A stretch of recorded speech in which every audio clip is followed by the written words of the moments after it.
Hello, ഇത് നമ്മുടെ മായന്നൂരത്തെ അമ്പലമാണ് കേട്ടോ. അപ്പോൾ ഞങ്ങൾ ഇപ്രാവശ്യം നവംബറിൽ പോയപ്പോൾ തൊഴുകാൻ പോയപ്പോൾ എടുത്തതാണ്.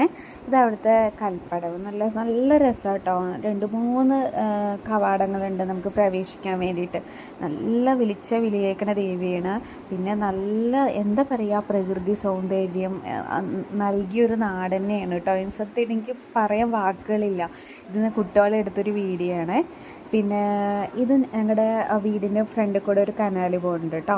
അപ്പോൾ അതിൻ്റെ ഒരു ചെറിയൊരു ക്ലിപ്പ് എടുത്തതാണ്. നല്ല രസമാണ്. പുഴ, കനാൽ, പാടം, എന്താ ഞാൻ പറയേണ്ടത്, മലനിരകൾ. സത്യമായിട്ടും ദൈവം അനുഗ്രഹിച്ച് നൽകിയ ഒരു സൗന്ദര്യം ഉണ്ട് ആ നാടിന്.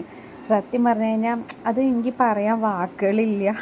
അപ്പം ഞാൻ നിങ്ങൾക്കൊന്ന് കാണിച്ചു തന്നെന്ന് മാത്രമേ ഉള്ളൂ. നല്ല സൗന്ദര്യമുള്ള നാടാണ്. നിങ്ങൾ എപ്പോഴെങ്കിലുമൊക്കെ വരികയാണെന്നുണ്ടെങ്കിൽ ആ പുഴയിൽ തോണി കൂടെയൊക്കെ യാത്ര നല്ല രസമാട്ടോ. നല്ല രസമാണ്. ഞാൻ 2 പ്രാവശ്യം യാത്ര ചെയ്തിട്ടുണ്ട്. ഇത്രയും സൗന്ദര്യമുള്ള നാട് ഞാൻ കണ്ടിട്ടില്ല. അത്രയും നല്ല സൗന്ദര്യമുണ്ട്. ഇതെൻ്റെ ഹസ്ബൻഡ് ബിജുവേട്ടൻ്റെ നാടാണ് കേട്ടോ.